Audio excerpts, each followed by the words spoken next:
जी, जी।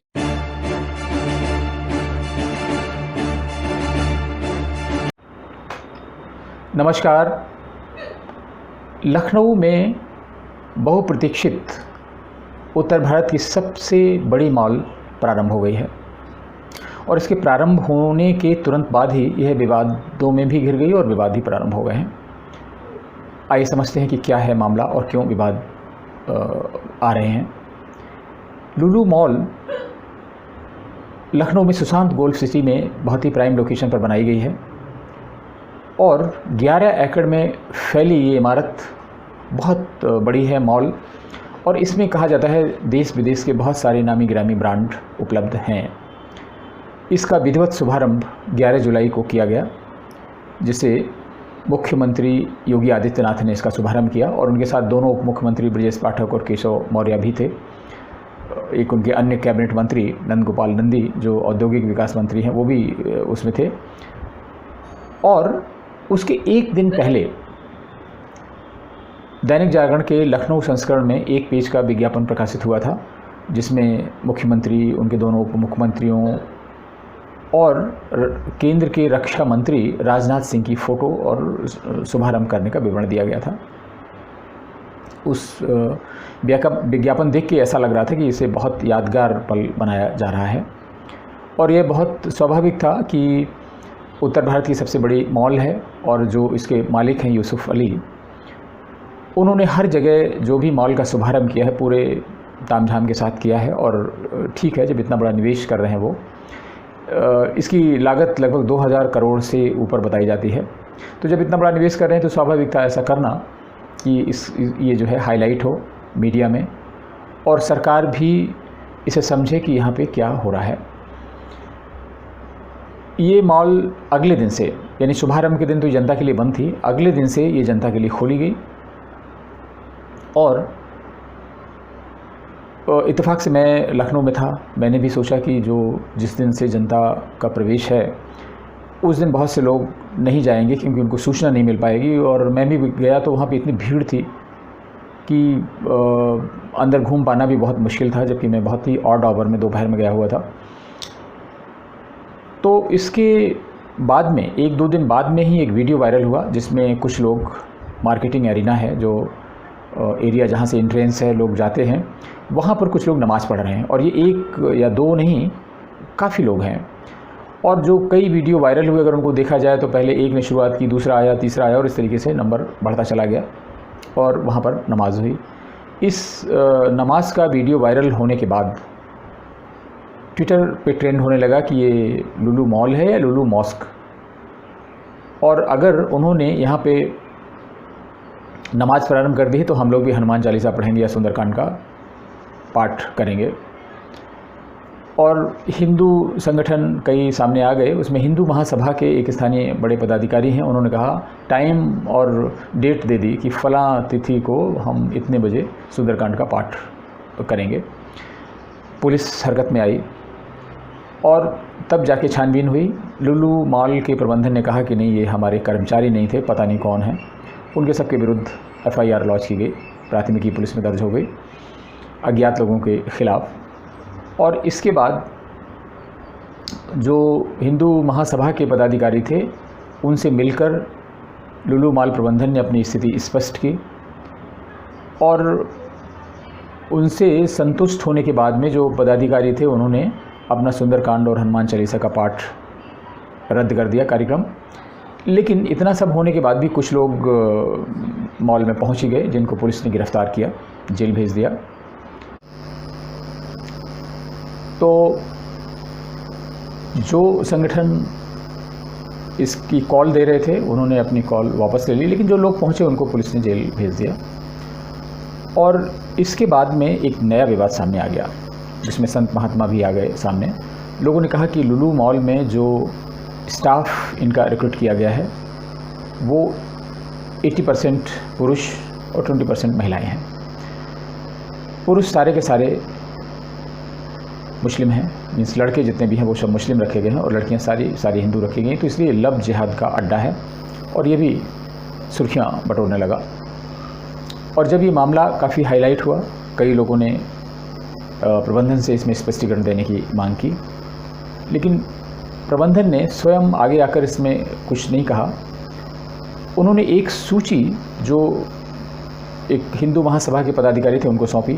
उन्होंने कहा ठीक है, सूची को हम स्वीकार करते हैं जैसी भी है, लेकिन ये आगे भी दिखाई पड़ेगा कि अगर आपके कर्मचारी हैं तो वो तो मॉल में विजिट करने वाले लोग हैं, उनको खुद भी पता चल जाएगा, और मामला लगभग ख़त्म हो गया।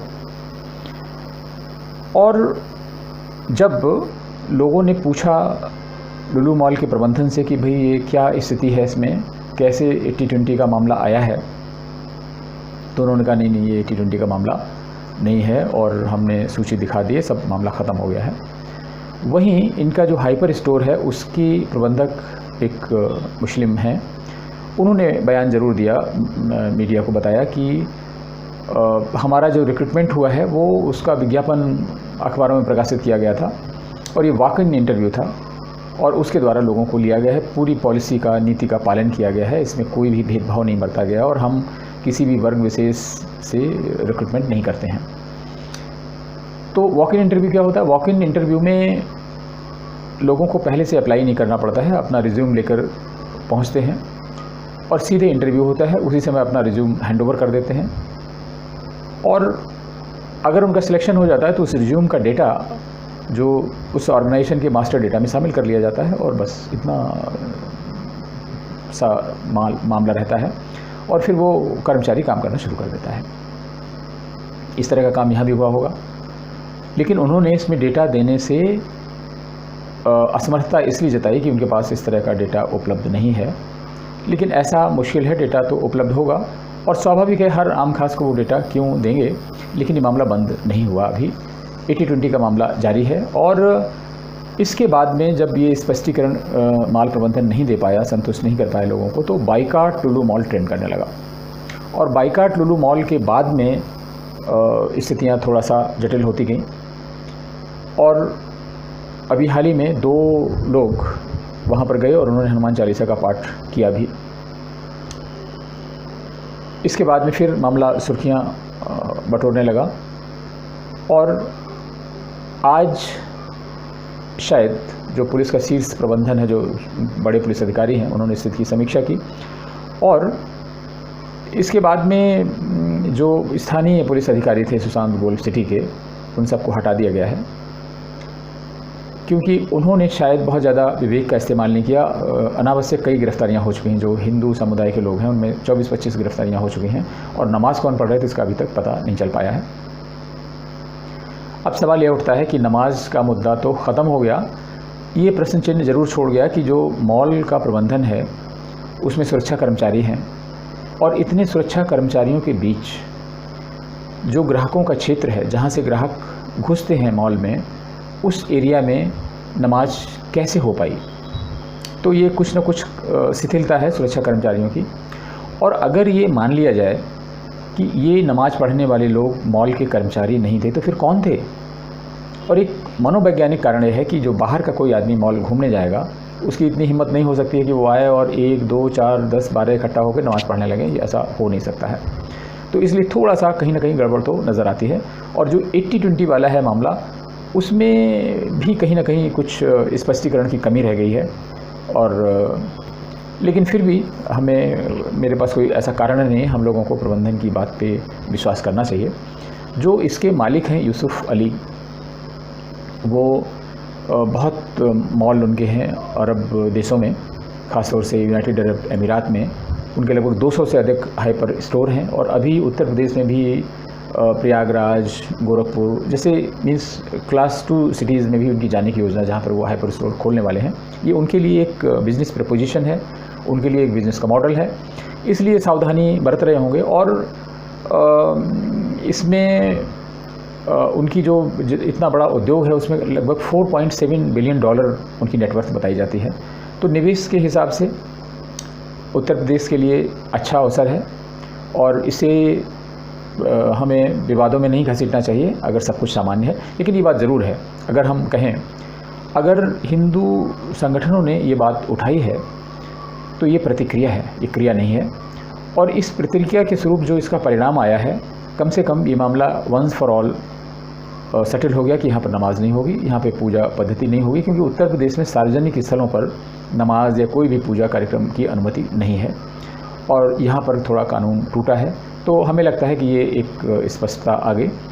और दूसरी जो 80-20 का मामला भी उठा दिया गया है, प्रबंधन निश्चित रूप से इस पर विचार करेगा। अगर ये है तो इसमें कोर्स करेक्शन करेगा और अगर नहीं है तो फिर कभी नहीं होगा। इसलिए दोनों मुद्दे जब बंद हो गए हैं तो लोगों को भी बहुत शांति और सद्भाव दिखाना चाहिए। लोगों में जो आक्रोश है, जो गुस्सा है और जो बाइकाट की कॉल दी जा रही है, उसके पीछे एक लॉजिक भी है। पूरे देश में जैसा माहौल चल रहा है, उदयपुर में कन्हैया लाल का सर तन से जुदा हो गया, अमरावती में उमेश कोहली का सर तन से जुदा कर दिया गया और बहुत से लोगों को धमकियां मिली। और इसके बाद बिहार में जो टेरर मॉड्यूल निकला, जिसमें भारत का इस्लामीकरण की योजना है कि 2047 तक इस्लामिक देश बना दिया जाएगा, इन सब चीज़ों के बीच में हिंदू जनमानस में आक्रोश बहुत ज़्यादा है और वो हर बात से सशंकित रहना बहुत स्वाभाविक है। इसलिए हमें लगता है कि इसमें काफ़ी स्पष्टीकरण आ गया है और सरकार के संज्ञान में भी आ गया है, पुलिस का जो शीर्ष प्रशासन है वो भी हरकत में आ गया है और अगर ऐसी कोई घटना है तो नहीं होगी और ये मामला अब इसको यहीं बंद समझा जाना चाहिए। इसलिए बाइकआउट की कॉल देने वालों से भी अनुरोध है कि वो सामान्य ढंग से इसमें कार्य करें और ताकि प्रदेश में जो निवेश का माहौल बना है, जो निवेशक आ रहे हैं, उन पर कोई बुरा प्रभाव ना पड़े। नमस्कार। अगर आपको ये वीडियो अच्छा लगा है तो इसे लाइक करें, सब्सक्राइब करें, बेल आइकन दबाएं ताकि आपको और भी नोटिफिकेशन मिलते रहें।